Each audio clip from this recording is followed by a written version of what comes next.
Buyuk sarkardalar.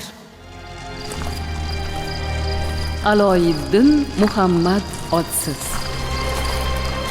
Tarixda haqiqat va adolat istagan rahnamo, ilmu ijod, din ahlining homiysi, goh qattiqqo'l va g'azabnok hukmdor sifatida namoyon bo'lgan sarkarda Aloyiddin Muhammad Odsizdir.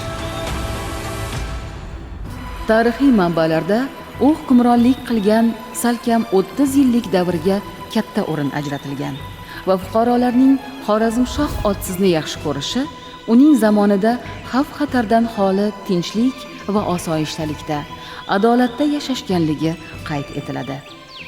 1097-yilda tavallud topgan Aloyiddin Muhammad Odsizning asosiy g'animi behad katta kuch-qudratga ega bo'lgan Saljuqiy sulton Sanjar edi.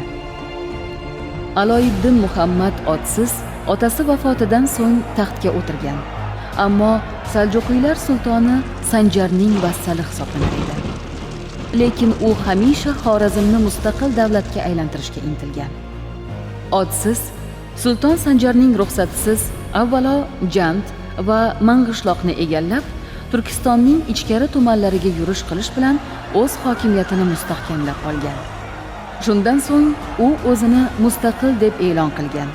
Biroq 1138-yil Hazorasp yaqinida Sanjar qo'shini tomonidan mag'lubiyatga uchrab, mamlakatdan quvg'in qilingan. Sulton Sanjar o'zining jiyani Sulaymon bin Muhammadni Xorazmshoh etib tayinlagan. Lekin kelasi yili Odsizni Xorazm aholisi chaqirib olgan. Shahzoda esa quvib yuborilgan. 1141-yil mayda Odsiz Sanjarga tobelik izhor etib, umrbod unga sadoqat bilan xizmat qilishga qasam ichgan. Ammo bir necha oydan so'ng Sanjar Qoraqitoylardan yengilgach, Odsiz katta qo'shin bilan Xurosonga yurib, Mardni egallab olgan. 1142-yil bahorida Nishopurni tobe etgan. 1143-44-yillarda Saljuqiylar sultoni Sanjar yana Xorazmga yurish qilgan. Odsizning kuchi ozligi tufayli unga tobelik izhor qilgan. Shundan so'ng biroz vaqt o'tgach, Odsiz 3-marta isyon ko'targan va sulton Sanjarning elchisini Amudaryoga tashlab yuborishni amr qilgan. Xorazmshoh Odsiz sarkarda sifatida mag'lubiyat alamlarini ham totib ko'rdi. Ammo u mushkul vaziyatlardan chiqib ketish yo'lini topa olardi. Eng ta'sirchan so'z va iboralar qo'llab bitilgan nomalar uning do'st va dushmanlari qalblarini zabt etadi. Odsiz o'z davrining mashhur shoirlari, olim va oriflariga saroydan munosib o'rin berganligi tarixiy haqiqat.